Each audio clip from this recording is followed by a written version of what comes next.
conservation of nature, primarily biological diversity, through action based on research, education and public awareness. A century is an infinitesimal fraction in terms of Earth history, but to man it is a long period indeed.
The Bombay Natural History Society will be 125 years old on the 15th of September 2008.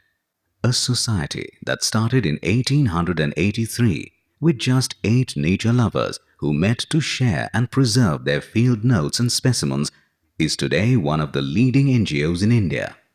Over the years, the work and the scope of the BNHS has widened from a documenter of India's biodiversity to a visionary NGO conserving nature through scientific research. The first systematic collection of fauna in India was initiated by the society in 1911, later declared as a National Heritage Collection, which is now housed at the Hornbill House. The more than 100-year-old specimen collections of the BNHS is a unique index of the biodiversity of the Indian subcontinent. Today, the collections host an invaluable database of over 150,000 specimens, ranging from mammals to insects, including extinct species like the pink-headed duck. With time, besides collection of specimens, the Society's library built a unique collection of over 25,000 different titles of books, journals, newsletters and magazines on natural history. Mrs. Nirmala Reddy, librarian, meticulously maintains the exclusive library. The Publications Department, presently headed by Miss Vibhuti Dedia, has maintained its tradition of publishing excellent works since 1886.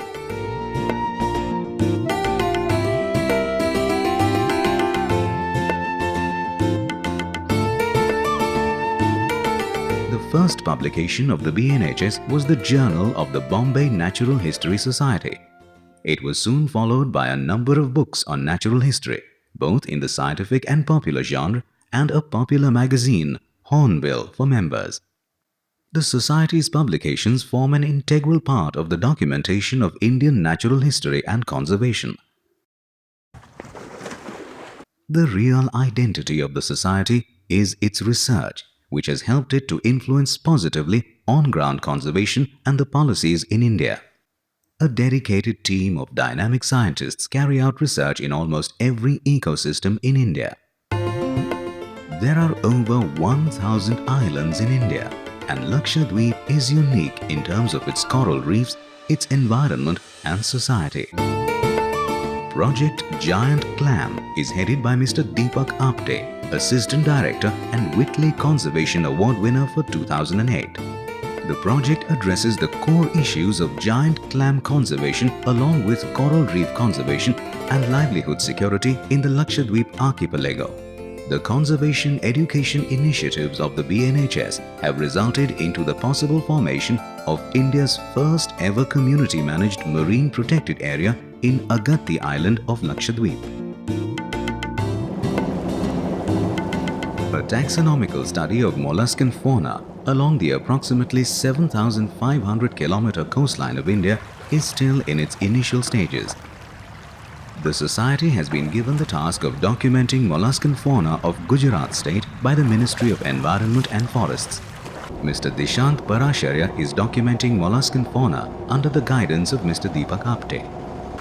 The study is mainly carried out in the Gulf of Kutch, which has coral reefs, sandy and rocky type of habitats, and the Gulf of Cambay, which is dominated by mud flats. Along the coast of India are many important wetlands such as the Chilika and Vedaranyam swamps at Point Calimere. The BNHS has undertaken studies on bird migration for more than 50 years. Wetlands are known to maintain the global population of major wintering waterfowl and wader species. This was recognized through the population estimates of individual species done by the Society. Such studies are important, especially in the context of climate change. Currently, Dr. Balachandran is documenting the status and distribution of birds in different zones by ringing birds. He is also coordinating an India project on avian influenza. Another ecosystem that will assist in combating sea level rise due to climate change is mangroves.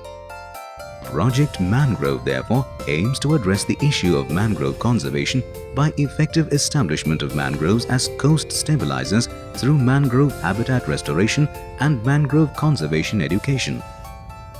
The Restoration Unit of the Society undertakes mangrove and its associated species plantations near Gandhar, Gujarat. Mr. Manan Shukla is currently managing the nursery and the plantation. Ms. Nishigandha Pednekar heads the Education Unit that travels to educational institutes and village panchayats along the coast of Maharashtra and Gujarat to promote mangrove conservation. Amphibians are indicators of the health of an ecosystem. Mr. Varad Giri, curator, documents the Sicilian fauna in the northwestern Ghats. Mr. Giri, during his studies, has discovered 5 new species of amphibians and reptiles. Anthropogenic pressures have pushed many species to the brink of extinction. The Society has over the years worked on some such species. The Jerdon's corsa was thought to be extinct since 1900 until it was rediscovered after 86 years by the Society. A nocturnal and one of the rarest birds in the world, it is found only in Andhra Pradesh, India. Its known distribution was a single site in a scrub jungle in Sagileru Valley. Dr. P. Jagannathan has made considerable progress in developing standard survey techniques to detect the presence of the Jerdon's corsa.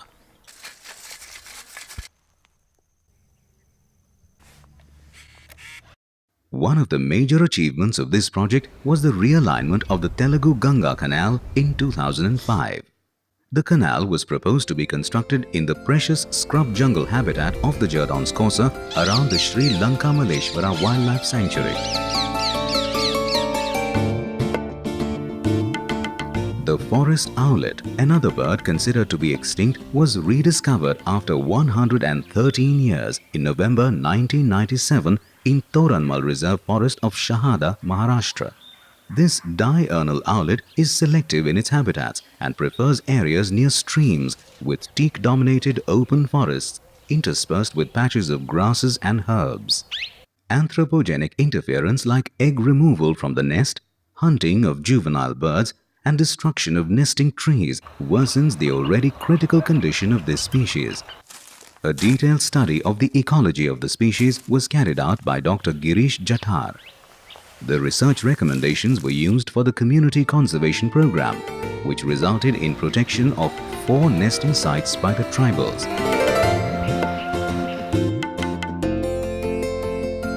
The Great Indian Bustard is another threatened bird species. Rapidly vanishing habitats have pushed this species towards extinction. The BNHS has taken up a project mainly in Rajasthan to study the present situation of its state bird. Dr. Asad Rahmani, Director BNHS, is personally looking after this project. Extensive communication with people and awareness building programs are being carried out. The process has even led to the building of a bustard temple in Rajasthan.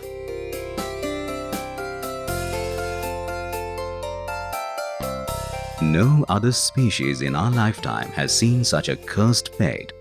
A decade ago, it was one of the commonest bird species in the country, and today it is almost on the verge of extinction. India has lost 90% of its gyps vultures in the last decade due to adverse effects of diclofenac, a painkiller used in veterinary practice. Dr. Vibhu Prakash monitors the pioneering work of the BNHS vulture breeding centers in Pinjore, Haryana and Buxa, West Bengal to give a helping hand for the survival of this dying species.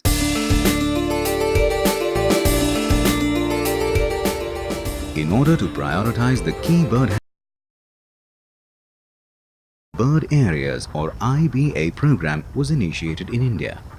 The IBA program aims to identify, monitor and protect a global network of IBAs for the conservation of the world's birds and other biodiversity. Of over 7,500 sites worldwide, 466 IBA sites have been identified in India. Mr. Prashant Mahajan, Assistant Director IBA and Education Programs, monitors the Indian Bird Conservation Network IBCN, which carries out advocacy, data collection and conservation education for conservation of IBAs. The Society has conducted a series of capacity building workshops for the members of the IBCN to enable effective conservation of IBAs. Once distributed over a wide geographical region in Asia, the Asian elephant has today declined over much of its range. The last remaining population of elephants is struggling due to lack of good quality forests and corridors. Since the 1980s, elephants have started to disperse and colonize in habitats where they did not occur for centuries. One such case is from the Hosur Dharmapuri forest areas of Tamil Nadu to 60 kilometers northeast into a forest later declared as the Kaundinya Wildlife Sanctuary of Chittoor district, Andhra Pradesh. They further dispersed 100 kilometers northwards into the Sri Venkateshwara Wildlife Sanctuary and National Park, also in Andhra Pradesh. The Society is studying the elephants and the habitat they colonize in Andhra Pradesh. Mr. Swaminathan, under the guidance of Dr. Ranjit Manakadan, is assessing the long-term potential of the Kaundinya Wildlife Sanctuary and Sri Venkateshwara Wildlife Sanctuary and National Park to support the elephant population.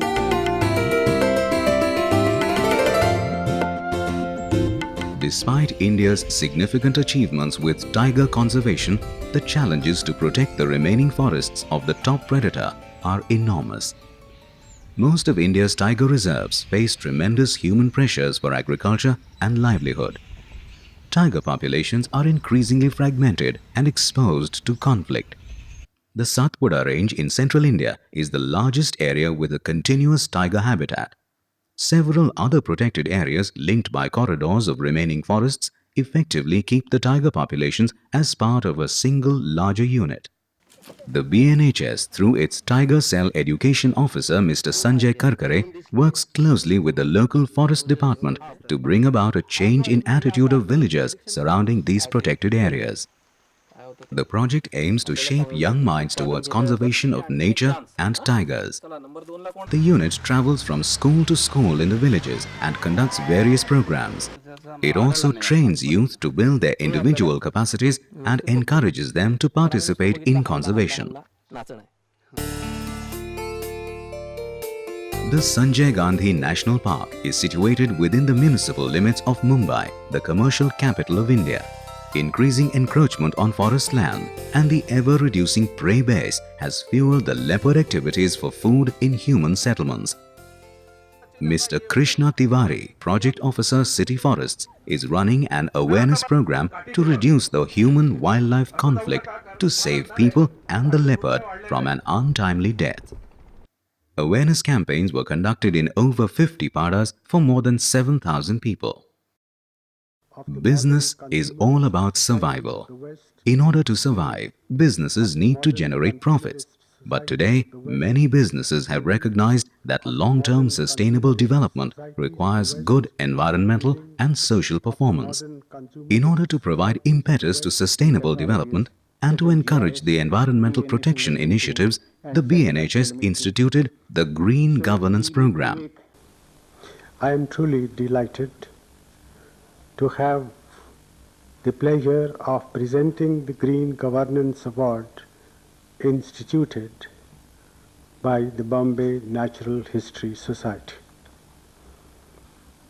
I believe the Green Governance Program is a very important and much needed advocacy effort in our country.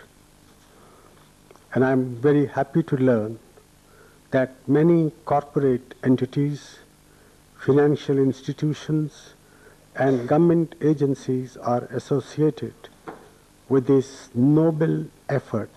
The program focuses on sensitizing the corporates, financial institutes and government agencies on sustainable development. The Green Governance Awards promote biodiversity conservation and recognize specific efforts to protect biodiversity.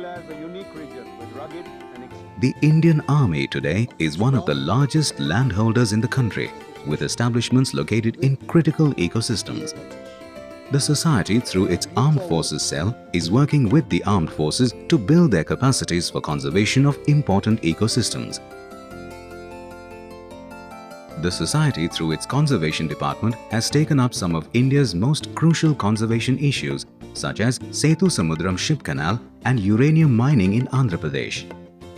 Mr. Rushikesh Chavan, Conservation Officer, ensures that the assessments carried out by the society go a long way to address some of India's policies and nature conservation strategies.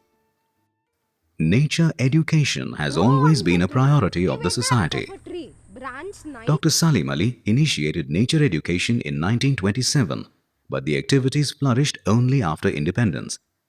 Today, the society has 2 Conservation Education Centers, CECs, one each in Mumbai and Delhi. The CECs rose to fame with its unique formula of education.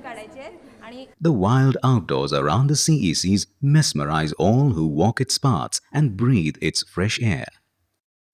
The BNHS is a membership-based organization. The BNHS conducts a number of outdoor activities for its members. Mr. Isaac Kehimkar, General Manager Programs, through his programs captivates the minds of members. Since 1883, the Bombay Natural History Society has achieved a lot and contributed significantly to shape the conservation agenda of India. We start every day with a new zest for securing the posterity of the coming generations and pass on at least the same wealth and security that we enjoy today. Nurturing nature lies in the hands of young minds. Bringing them into the mainstream conservation will ensure the survival of our wilderness.